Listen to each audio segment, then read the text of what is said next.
Olá, meus amigos, olá, minhas amigas, tudo bem? Sejam muito bem-vindos ao Arena de hoje, nesse cenário maravilhoso, é ou não é? Para o tema de hoje da nossa série Apocalipse e Revelações de Esperança. Eu tenho certeza que o tema de hoje vai ser uma bênção para você e para cada um de nós também. Antes de falar o tema, eu quero mandar um grande abraço para todos vocês que em todo o Brasil recebem a nossa caravana. Um abraço para o pessoal de Brasília, pessoal de Goiás, pessoal de Tocantins, para você que acompanha a gente em Mato Grosso do Sul e também no Mato Grosso. Um abraço para vocês também que acompanham a gente no Paraná, em Santa Catarina e também no Rio Grande do Sul. Um abraço para vocês também do Rio de Janeiro, de Minas Gerais e do Espírito Santo. Um grande abraço para você de São Paulo e todo o estado de São Paulo. E um grande abraço para você que acompanha a gente na Amazônia, na região de Manaus, e também para você que está em Roraima, para você que acompanha a gente no Pará, para você que acompanha a gente em toda a região de Rondônia também. Forte abraço para você que na região do Maranhão, na região do Piauí, para você do Nordeste brasileiro, todos os estados do Nordeste, Pernambuco, não é verdade? Você da Bahia, você de Sergipe, você de João Pessoa, você de Rio Grande do Norte, todos vocês da região Nordeste do Brasil, Deus abençoe grandemente. Bem, o nosso programa está na rádio e eu quero mandar um abraço para todos os ouvintes da Rádio Novo Tempo e agradecer muito a vocês. Também nosso programa está nas redes sociais. No YouTube temos várias mensagens no YouTube, mas nós temos também um canal poderoso, maravilhoso no Facebook. Você entra facebook.com/Arena do Futuro. Se você colocar também no Instagram, @Arena do Futuro, aí está o nosso canal. E no Twitter a mesma coisa. Assim você pode acompanhar e receber mensagens diárias para fortalecer a sua fé e para você também pensar, usar e enviar para pessoas que você quer evangelizar. Certo? Muito bem, nós temos agora aqui o privilégio de mostrar para vocês o novo curso bíblico que é esta série que estamos fazendo. Apocalipse e Revelações de Esperança.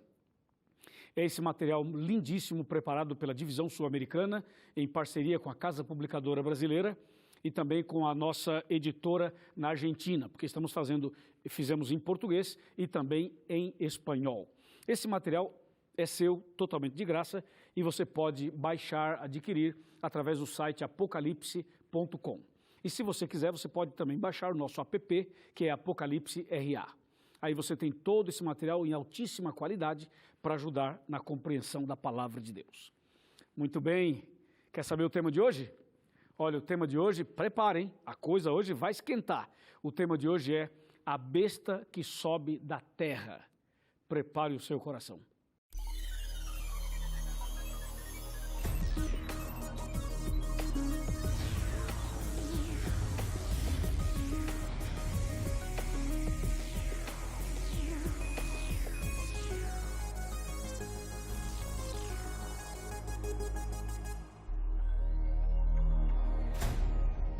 Muito bem, já estamos de volta, preparados para o tema de hoje.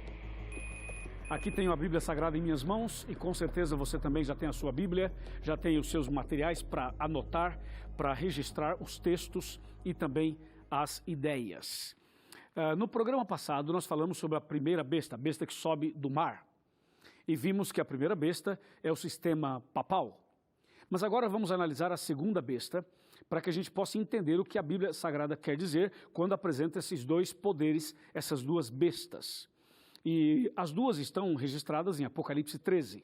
Só que agora nós temos vários detalhes para explicar.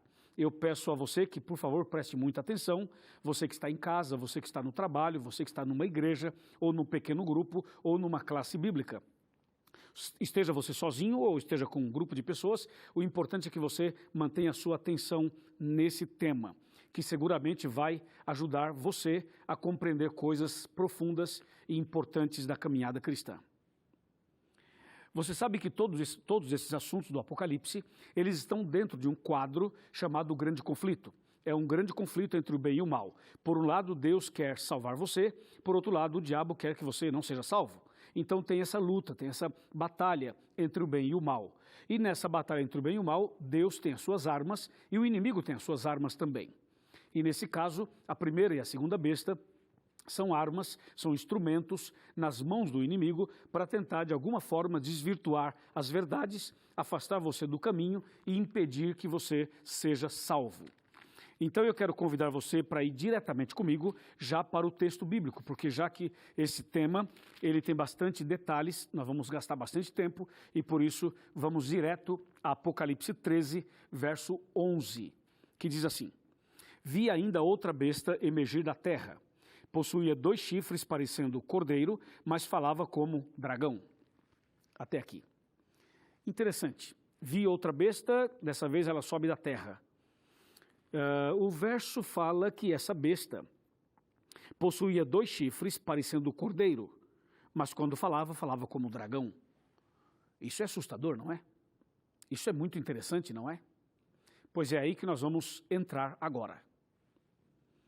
A palavra de Deus diz que João teve essa visão e a besta sobe da terra. Lembre-se que a primeira besta sobe do mar. Para você entender o que significa terra, tem que relembrar o que significa mar. A primeira besta que sai do mar, você sabe que mar é água, e água em profecias quer dizer povos, como diz Apocalipse 17, verso 15. Agora, nesse caso, a segunda besta sai da terra. A terra, sendo o contrário de mar, representa um lugar despovoado, já que o mar representa povos. Então a terra é um lugar despovoado, como um deserto, um lugar não habitado, um lugar novo. Então a segunda besta se levanta da terra. E outra característica interessante é que o verso 11 fala que essa besta possuía 2 chifres parecendo cordeiro e falava como dragão. Bom, aqui você tem 2 figuras muito emblemáticas. A primeira é o cordeiro, a segunda é o dragão. Quem é o cordeiro de acordo com a Bíblia, lembra? De acordo com João 1, 29, o cordeiro é Jesus. Aliás, a Bíblia Sagrada apresenta Jesus como cordeiro de ponta a ponta. Quando João Batista estava no Rio Jordão e Jesus apareceu ali no rio e surgiu o momento do batismo, João Batista olha para Jesus e diz assim: eis o Cordeiro de Deus que tira o pecado do mundo. Portanto, o cordeiro é Jesus. Mas a Bíblia diz que a besta tinha aparência de cordeiro, só que falava como dragão. E o dragão é um símbolo de Satanás, conforme diz Apocalipse 12, versículo 9. Então imagina você agora uma besta que parece Jesus, mas é o diabo. Uau! Isso é tremendo, não é? Veja, aparência de cordeiro, mas fala como dragão. Parece Cristo, mas é o diabo. Parece crente, mas é incrédulo. Parece o céu, mas é o inferno. Parece luz, mas é trevas. Parece bênção, mas é maldição. Parece estreito, mas é caminho largo. Deus me livre. É ou não é? A coisa está complicada. Mas a Bíblia fala exatamente assim. A segunda besta tem aparência de cordeiro e fala como dragão. Parece Cristo, mas é o diabo. E esse é o disfarce. Entendeu? O diabo é tão covarde, tão astuto, que ele usa disfarces. O diabo jamais vai aparecer como ele é. Jamais o diabo vai chegar para você e falar assim: olá, eu sou o diabo e vim aqui destruir você e levar você para o inferno. Jamais ele vai fazer isso. Porque se ele fizer isso, ninguém vai aceitá-lo, ninguém vai segui-lo. Então o que ele faz? Ele vem disfarçado. Disfarçado de cordeiro, disfarçado de uma pessoa interessante, disfarçado de um negócio, disfarçado de uma situação, disfarçado de um momento de prazer, disfarçado de coisas para tentar atrair você e então dar o golpe. É isso. Por isso que o Apocalipse fala que a segunda besta parece cordeiro, mas fala como dragão. E esse texto, quando você analisa um pouco mais com calma, e a história também, você descobre que, assim como a primeira besta está em Roma, a segunda besta está em outra região geográfica.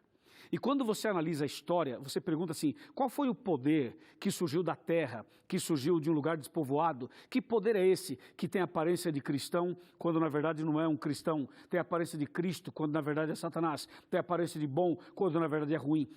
Onde se encaixa isso? Isso se encaixa perfeitamente na história americana, na história dos Estados Unidos. Você sabe que os Estados Unidos surgiram assim, surgiram de protestantes que vieram da Europa, naquele famoso navio chamado Mayflower. Não faz muito tempo eu estive nos Estados Unidos visitando a região onde os europeus chegaram no Mayflower. E ali tem uma réplica do navio Mayflower. Eu entrei ali, tirei fotos, tudo, e ali podemos relembrar um pouco da história. Eles chegaram ali em 1620, tem uma pedra que eles colocaram e eles então grifaram na pedra o ano 1620. O detalhe é o seguinte, aquelas pessoas que vieram da Europa, da Holanda, da Inglaterra, da França, da Alemanha, eles vieram, eram protestantes, eram pessoas cristãs. Eles vieram para essa região em busca de um lugar novo, de uma terra nova, uma terra que não habitada. E eles chegaram ali na praia, desceram do barco e ali se ajoelharam e começaram ali um novo propósito. A ideia era boa, a ideia parecia com um cordeiro, o propósito era religioso, o propósito era divino, o propósito era sagrado, o propósito era realmente viver ali como servos de Deus. É como diz a Bíblia, realmente como cordeiro. Só que com o passar do tempo, esse protestantismo que deu origem aos Estados Unidos entrou numa rota de apostasia, entrou numa condição de apostasia. Mantém aquela aparência de cordeiro, mas aí começou a agir como dragão, mudando verdades em mentiras, rejeitando princípios bíblicos, misturando o santo com o profano, a luz com as trevas, as coisas certas com as coisas erradas. E hoje você tem um país que tem como base o protestantismo, porém os princípios estão manchados. Porém, os princípios estão, como diz em espanhol, malogrados, ou seja, feridos, atingidos, destruídos, contaminados. Por isso que a segunda besta parece cordeiro, mas não é cordeiro. Tem a aparência de cordeiro, mas fala como dragão, entendeu? E nesse caso, o verso 11 ainda fala que essa besta possui 2 chifres, por isso que lhe dá a aparência de cordeiro, 2 chifres.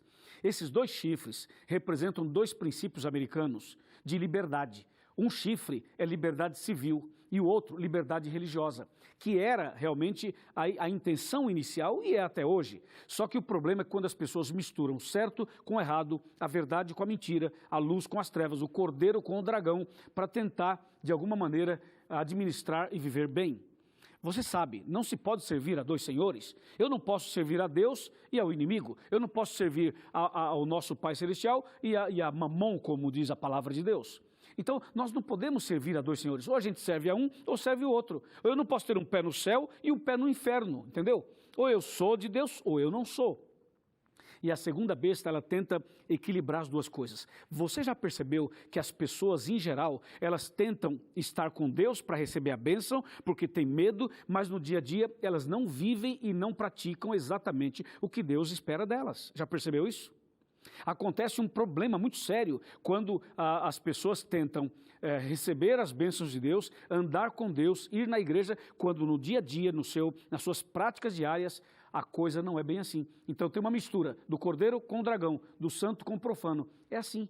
Às vezes a mesma boca que canta hinos para Deus, canta outras coisas que não são aconselháveis para um cristão.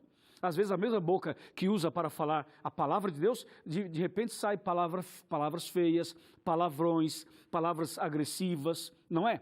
Esse é o espírito da segunda besta. Tentar juntar as 2 coisas. Não dá. Não dá. Não há aliança entre a luz e as trevas. Não há aliança entre Deus e o diabo. Não há aliança entre o cordeiro e o dragão. Não há. Entendeu? É por isso que o texto é muito claro.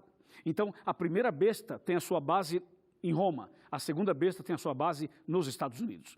Veja o que diz Apocalipse 13, verso 12, que diz assim: a segunda besta exerce toda a autoridade da primeira na sua presença e faz com que a terra e os seus habitantes adorem a primeira besta, cuja ferida mortal fora curada.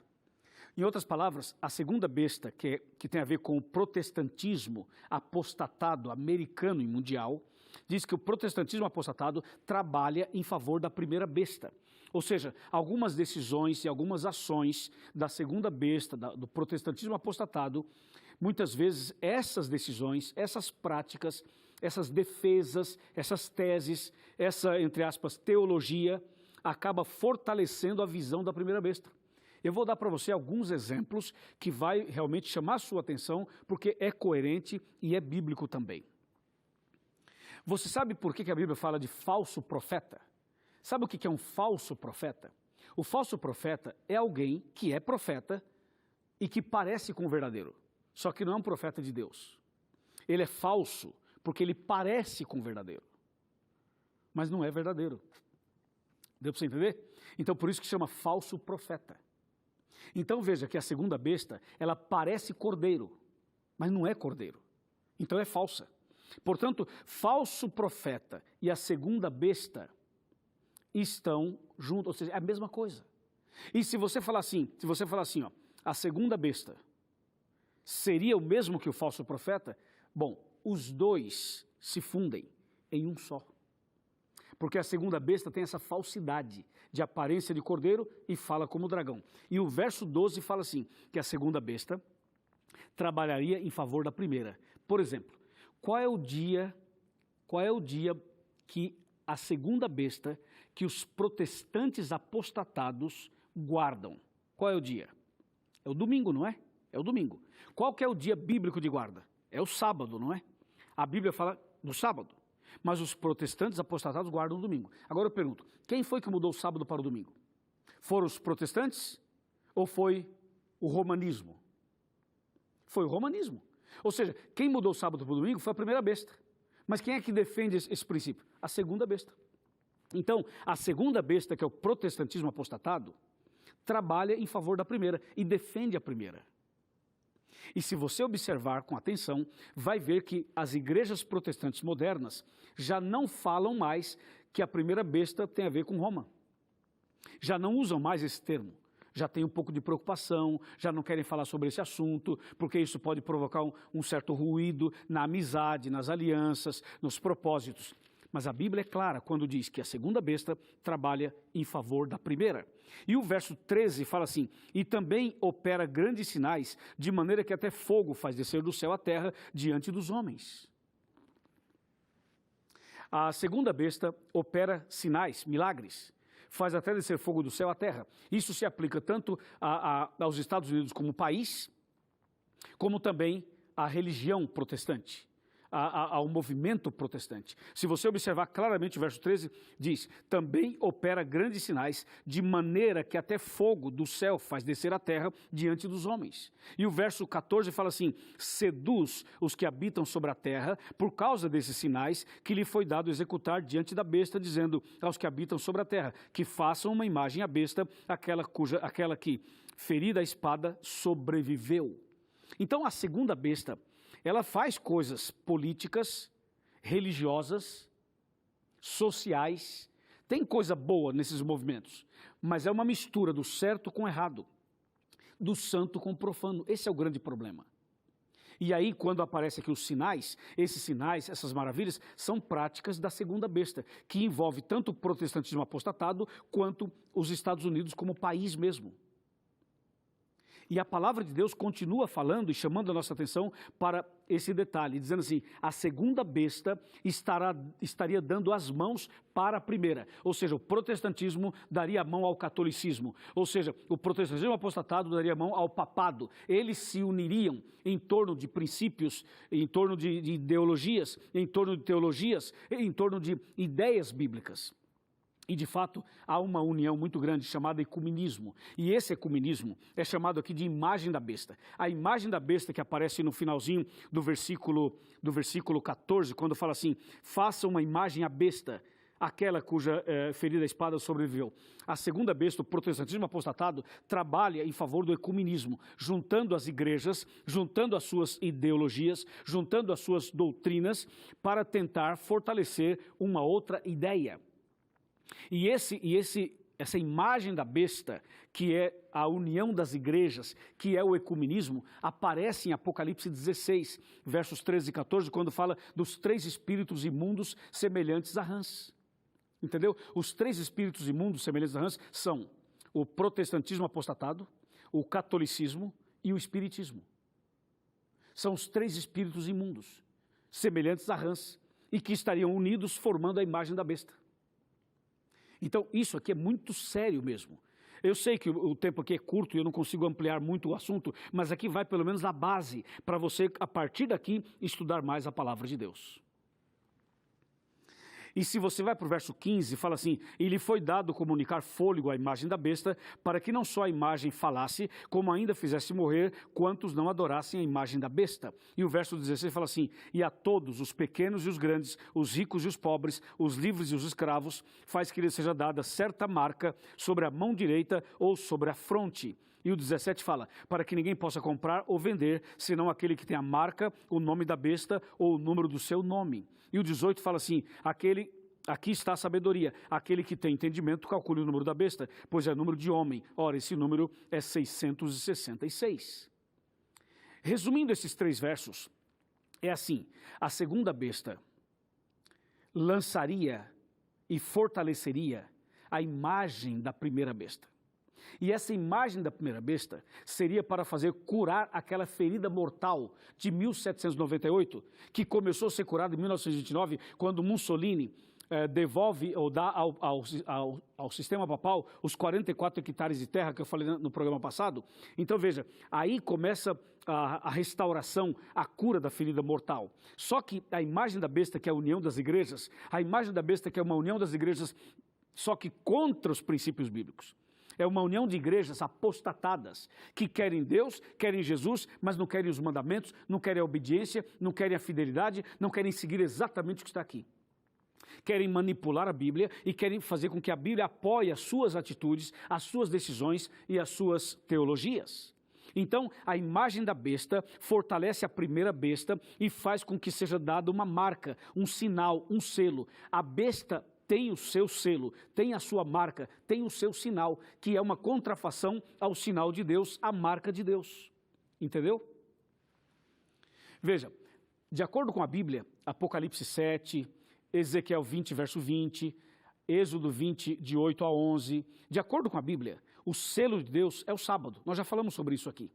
A marca, o sinal de Deus é o sábado. O que a primeira e a segunda besta fizeram? Mexeram no selo de Deus, tiraram o sábado e colocaram o domingo no lugar. A primeira besta, o sistema papal, mudou. Você vai no catecismo e no lugar do sábado está lá o domingo. Houve uma mudança, mexendo no selo de Deus, tiraram o selo de Deus e colocaram um outro selo, uma outra marca, um outro sinal no lugar. Quem fez isso? A besta. Então, a marca da besta, a marca da autoridade da besta, a marca, o sinal, o selo da besta, foi mexer no selo de Deus e colocar o seu selo. Foi tirar a assinatura de Deus e colocar a sua assinatura. Ou seja, se o sábado é o selo de Deus, o domingo passou a ser o selo da autoridade pagã papal. Então veja, o sábado é o sinal, é o selo, é a marca de Deus. Está claro? Aí vem a primeira besta e diz assim, não, o sábado não. Tira o sábado, tira a marca de Deus, tira o selo de Deus, tira o sinal de Deus e põe outro selo, outra marca, outro sinal, que é o domingo. E aí vem a segunda besta, que são os protestantes apostatados, que tem a sua base nos Estados Unidos. E então a segunda besta vem e diz assim, é isso aí. A escola não é sabatina, é dominical. O dia do Senhor não é o sábado, é o domingo. Então, a segunda besta, ela dá força para a primeira quando aceita a adulteração, quando aceita a prostituição bíblica, a prostituição espiritual. Então, formando aí um bloco que defende um princípio, ou que defende uma ideia que quebra um princípio. Então veja que a segunda besta acaba trabalhando em favor da primeira, e as duas estão de mãos dadas. Não é só na questão do sábado e do domingo, é também na questão da mortalidade da alma, é também na questão dos princípios doutrinários profundos da Bíblia. E olha, eu vou te falar uma coisa, tem muitas coisas que a Bíblia fala, que quando você descobrir, você vai dizer assim, pastor Luiz do céu, por que eu não aprendi isso antes? E aí você vai tomar uma decisão importante na sua vida. Amém? Vem cá, vamos sentar aqui no sofá. Vamos sentar aqui para a gente ter uma conversinha final sobre esse assunto. Chega mais perto, por favor, chega mais perto. A Bíblia diz que esse assunto é tão sério que quando a segunda besta unida à primeira, então fortalecer a imagem da besta, a ferida mortal será totalmente curada. E quando for totalmente curada, então começará uma perseguição aos cristãos que guardam os mandamentos de Deus. E essa perseguição virá acompanhada de decretos dominicais, de leis dominicais, de privações de liberdade e de outras atitudes mais, bloqueando, impedindo, atrapalhando, para que os servos de Deus não sejam livres para adorar a Deus, para seguir as verdades, para seguir os princípios. Então virá uma perseguição aos cristãos. Hoje, Deus está chamando você. Deus está chamando você. A primeira besta por trás vai manipulando a segunda. A segunda besta vai dando força para a primeira. As duas estão juntas. O representante de Deus na terra não é o Papa. não é o padre, não é o pastor, não é o bispo, não é a igreja evangélica, não é a igreja católica. Quem representa Deus na terra, teologicamente, é o Espírito Santo. Mas os cristãos fiéis são aqueles que representam Deus na terra no sentido de pregação do evangelho. Mas o Espírito Santo é o verdadeiro representante de Deus na terra. Meu amigo, Deus está chamando você para você tomar uma decisão e não ficar na ignorância. Venha conosco estudar a Bíblia. Venha conosco conhecer a verdade. Venha conosco guardar os 10 mandamentos. Venha conosco seguir o que está escrito aqui. Não siga os homens, não ande no conselho dos homens, nem dos ímpios. Sigamos a Deus, não sigamos a besta, nem a primeira, nem a segunda, nada. Vamos manter o nosso foco claro nas profecias, na palavra de Deus, na obediência, na comunhão, na fidelidade e não aceitar o que o inimigo coloca por aí. Entendeu? Porque a primeira besta e a segunda besta são instrumentos de Satanás para destruir, para matar, para perseguir, para colocar a marca da besta. Eu quero o selo de Deus. E você? Eu quero nascer de novo. E você? Eu quero ser fiel a Deus. E você? Eu quero ir para o céu. E você também? Então, se você quer seguir a Deus, obedecer a Deus, andar na verdade, ser fiel, custe o que custar, mesmo que venha perseguição, mesmo que venha morte, mesmo que todos te abandonem, porque vai acontecer isso, entendeu? Família vai abandonar você, o pai vai abandonar, a mãe vai abandonar, o marido vai abandonar, a esposa vai abandonar, mesmo que todos te abandonem, mantenha-se firme nos princípios da palavra. Amém? Amém. E aí, vamos orar então? Você aceita permanecer firme na fé? Então, se você aceita, levante a sua mão. Levante a sua mão e eu levanto a minha aqui, nós vamos orar juntos. Pode ser? Vamos orar. Querido Pai Celestial, obrigado por esse tema tão importante. Nós não queremos servir a besta, não queremos adorar a besta, nem o dragão. Nós queremos te amar, te servir, te obedecer, andar nos teus caminhos e queremos ser fiéis até o fim. Senhor, abençoe este homem, esta mulher, esta família, esta igreja, estas pessoas que estão agora tomando decisões, juntamente comigo, ao teu lado. Eu entrego em tuas mãos estas pessoas, a nossa vida, o nosso coração e a nossa decisão, em nome de Jesus. Amém.